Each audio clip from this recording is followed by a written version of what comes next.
So not always can we find the probability. So sometimes we have to do it by experiment.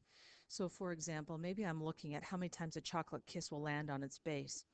There's no mathematical formula for that. So I just need to experiment, repeat the experiment over and over and see what it tends toward. So an experimental probability, what we're doing is just we're going to actually do what we call a simulation. And we're going to look at the outcomes. And from those outcomes, we're going to determine a probability. And we'll do this during an exploration called for the discrimination to find out if a company truly discriminated. We'll just repeat the experiment over and over and see what happens. That brings into the law of large numbers. And what happens is when you repeat this, when you repeat an experiment many times, it starts to tend toward the theoretical. So you want to repeat many times, and you will then tend toward the theoretical, what we think should happen mathematically. So for example, theoretically, we believe that if we flip a coin, we're going to get a head 50% of the time, and we're going to get a tail 50% of the time. So what we like to do is we're going to see if the coin is fair. I'm going to flip it, and let's suppose I'm seeing that I got a tail. I flip it again. I get another tail. I flip it again. I get another tail. We haven't repeated the experiment but only 3 times, so we can't really determine about the theoretical probability. Coins have what we call streaky behavior. Next flip I get a head. Now I'm closer to my 50%. Maybe the next flip I get a head, the next one I get a tail. I'm still off of my 50%. I have 2 heads out of 6 flips. 2 heads out of 6 flips is 1/3 or 33%.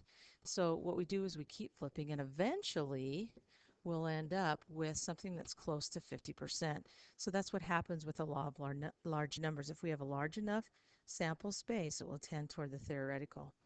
Mutually exclusive, we talked a little bit about this when we talked about set theory. Mutually exclusive looks like this on a Venn diagram. Here's set A, maybe it consists of males. Here's set B, and it consists of females. There is no overlap.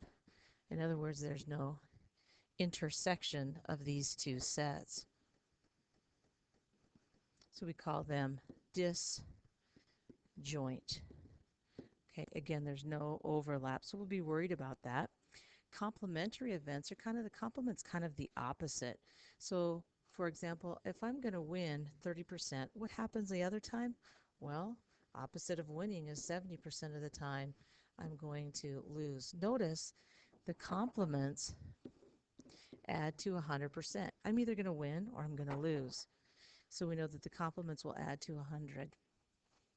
On the next page are the rest of our vocabulary for probability. We have events that are independent and events are dependent. So independent means that they basically have nothing to do with each other. What would be something like that? Well, if I was to roll a pair of dice and draw from a deck of cards, these two events really have nothing to do with each other, so they're independent. One does not affect the other. Another example of this, if I'm staying with the same idea, is maybe I'm drawing out of the deck of cards. So there's 52 cards, and I'm going to draw a card. Let's suppose I got the ace of hearts.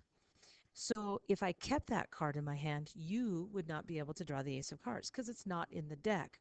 So we keep these events independent if I replace the card. Now we're back to 52 cards, and you now get to draw from the same 52 in which I drew from. All the cards are present. I can change this to be a dependent if, again, I draw a card and I keep that ace of hearts.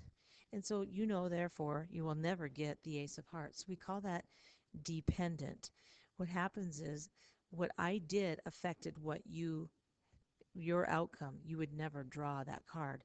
So we call this without replacement, meaning now there's only 51 cards in the deck for you to draw, and again, you're not going to draw that ace of hearts.